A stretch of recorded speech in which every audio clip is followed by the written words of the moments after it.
Liability क्या होती है? लाइबिलिटी वो होती है जो कि कंपनी ने किसी से, बैंक से, जैसे फॉर एग्जांपल मान लो कंपनी ने बैंक से लोन लिया है तो वो लीगली बाउंड हो गई उसको फ्यूचर में पे करने के लिए बैंक को।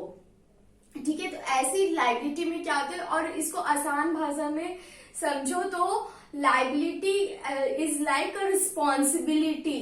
ठीक है, कि आपने ने एक इतनी बड़ी कंपनी खोली है तो आपका जो भी पेमेंट्स हैं या फिर जो भी आपने उधार लिया है, जिनसे जिनसे आपने उधार लिया है उनको उनको वापस करना है। ठीक है, ये रिस्पॉन्सिबिलिटी होती है कंपनी के ऊपर।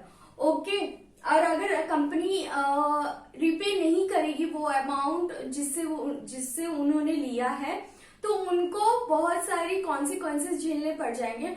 और देखो कोई भी, जैसे अब आप तो प्रोफेशनल डिग्री पे आ रहे हो तो एक छोटा सा बात करती हूँ, सीए फाउंडेशन एक प्रोफेशनल डिग्री है। तो हम ना आगे चल के ये सारी चीजें देखेंगे, एक कंपनी का फाइनेंशियल स्टेटमेंट देख के हम बता पाएंगे कि कंपनी का फाइनेंशियल स्टेटमेंट देख के हम बता पाएंगे कि वो कंपनी अच्छी है कि खराब है, उस कंपनी में पैसा लगाना चाहिए कि नहीं लगाना चाहिए। सीए एक ऐसा प्रोफेशन है बेटा जी कि हमें ना हर चीज सिखा देती है। जो भी फाइनेंशियल इश्यूज होते हैं, जो भी लीगल चीजें होती है, तो आप ऐसे समझो कि अगर किसी कंपनी का लायबिलिटी बहुत ज्यादा हो जाएगा ना तो वो कंपनी अच्छी कंपनी नहीं होगी, वो जल्दी वो उसकी जो होने वाली है, मतलब इट्स लाइक कि उस कंपनी पे पैसा लगाना it's totally waste of time और वेस्ट ऑफ मनी। तो ऐसी ही लायबिलिटी में देखो क्या क्या आते हैं। ठीक है, अब लायबिलिटी में दो चीजें आती हैं। पहली चीजें करेंट और non current liability. Current liability को शॉर्ट टर्म लायबिलिटी भी बोलते हैं। ठीक है, और शॉर्ट टर्म लायबिलिटी ही समझ में आपके हेड में आ गया कि एक साल के अंदर रीपे कर देना है। एंड लॉन्ग टर्म लायबिलिटी जो होती है वो एक साल से ज्यादा हम लेते हैं पे करने के लिए। ठीक है, तो सबसे पहले नंबर 1 पे आता है that is accounts payable. Accounts payable क्या होता है कि जैसे कंपनी ने कोई भी प्रोडक्ट के अपने प्रोडक्ट का उधार पे लिया है, ठीक है, और वो उस कस्टमर को या फिर वो बैंक को या फिर किसी भी पर्सन को वो उस उधार को देना है फ्यूचर में, तो जनरली 1 ईयर के अंदर कंपनी अकाउंट्स पेबल जो होते हैं वो 1 साल के अंदर पे कर देती है। तो शॉर्ट टर्म लोन्स, जैसे फॉर एग्जाम्पल आप बैंक से ना लोन ले लिए हो, ठीक है, तो आपने बोला कि 1 साल के अंदर मैं आपको चुका दूंगा, आपको लोन दे दूंगा, तो वो सारे लोन्स जो होते हैं वो 1 साल के अंदर जो आप चुका दोगे बैंक से जो लिए हो लोन, तो वो शॉर्ट टर्म लोन कहलाएगा। ठीक है, ऐसी प्रोविजंस क्या होते हैं? प्रोविजंस जैसे ऐसे खर्चे, ठीक है, कि जो आपको फ्यूचर में देने हैं एंड कितने हैं वो आपको नहीं पता।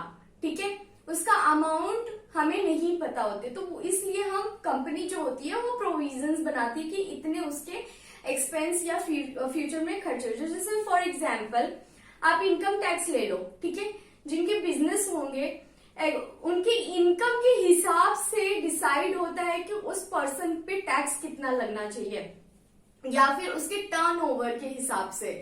तो इसीलिए जो बिजनेस जो करते हैं वैसे ही कंपनी भी बिजनेस ही होती है। तो हम कंपनी जो है वो डिसाइड नहीं कर पाती है कि उसका टैक्स, इनकम टैक्स कितना उसको पे करना होगा। तो एक एग्जांपल छोटा सा है, उसको एकदम डीप में मत जाओ, आप ऐसे ही बस नॉर्मली समझ लो। ठीक है, फिर उसके बाद आउटस्टैंडिंग एक्सपेंसेस। अब आउटस्टैंडिंग एक्सपेंसेस क्या होते हैं? आउटस्टैंडिंग एक्सपेंसेस वो एक्सपेंसेस होते हैं जो कि आप ड्यू हो गया है। जैसे फॉर एग्जांपल इलेक्ट्रिसिटी का जो है बिल का पेमेंट मेरे पास आ गया है कि मुझे अपने इलेक्ट्रिसिटी का बिल पे करना है, बट यहाँ पे मैंने पे नहीं किया है, तो वो मेरा क्या हो गया? आउटस्टैंडिंग एक्सपेंसेस जो कि मुझे देने थे बट मैंने दिए नहीं, ड्यू हो गए।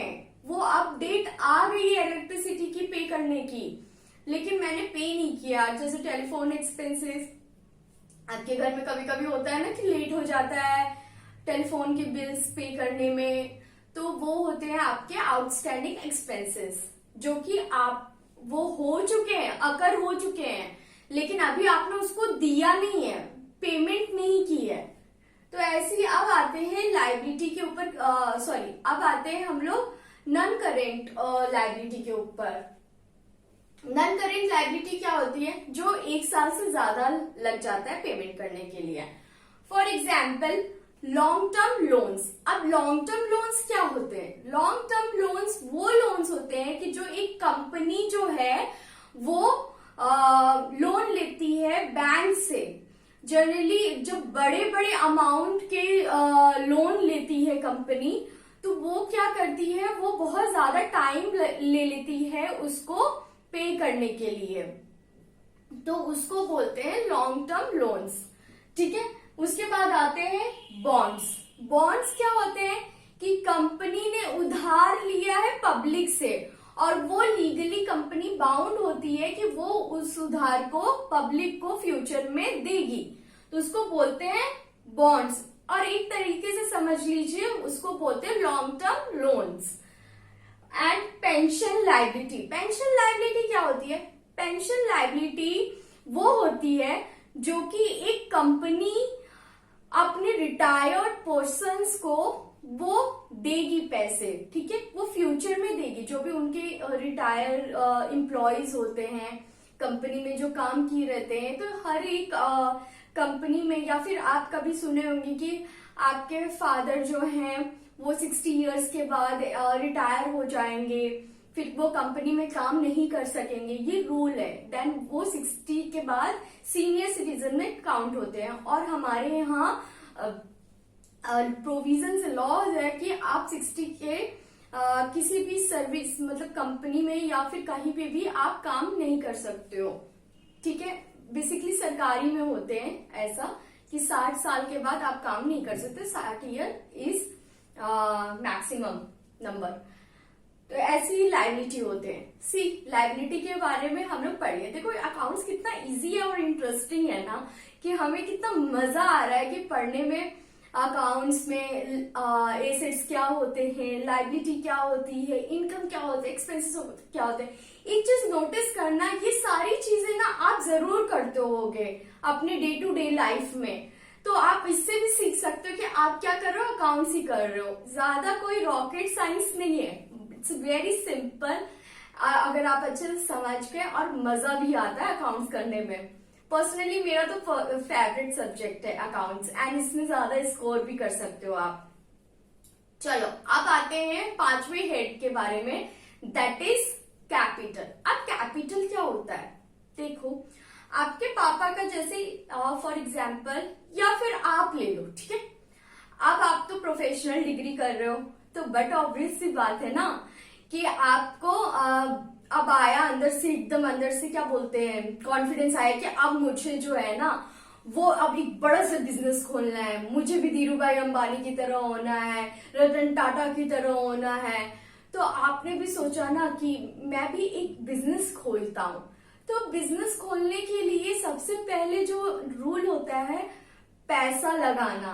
देखो बिजनेस आप फ्री में तो नहीं खोल सकते हो। जैसे अगर इतनी बड़ी कंपनी खोलनी है तो आप क्या चाहते हो कि आपके पास एक भी रुपए नहीं और कंपनी खुल जाएगी? नहीं, उसके रजिस्ट्रेशन होते हैं, बहुत सारे रूल्स होते हैं। वो कंपनीज एक्ट में हम लोग आगे पढ़ेंगे कि क्या क्या रूल्स होते हैं, कंपनी कैसे खुलती है और कैसे कंपनी बनती है। तो वो कंपनीज एक्ट में हम लोग पढ़ेंगे, ठीक है, लॉ के, बिजनेस लॉ के चैप्टर में। बट अभी आप ये समझो कि जो भी आप बिजनेस करने जा रहे हो और जो भी आप उस बिजनेस को खड़ा करने के लिए आप जो भी पैसा लगाते हो उस बिजनेस में, वो आपका क्या हुआ, वो कैपिटल हुआ।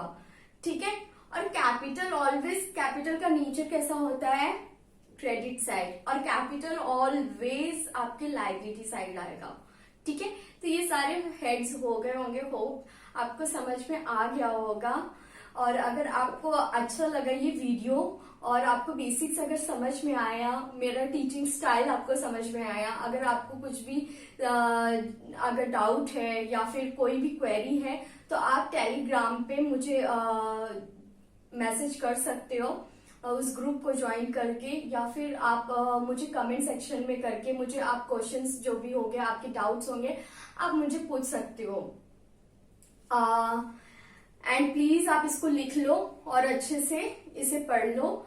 सो हम लोग आगे आप पढ़ेंगे, दैट इज मैचिंग कॉन्सेप्ट्स क्या होते हैं, एक्रूवल बेसिस पे क्या होते हैं, गोइंग कंसर्न्स क्या होते हैं, ये सारे टॉपिक्स आप हम लोग नेक्स्ट वीडियोस में पढ़ेंगे।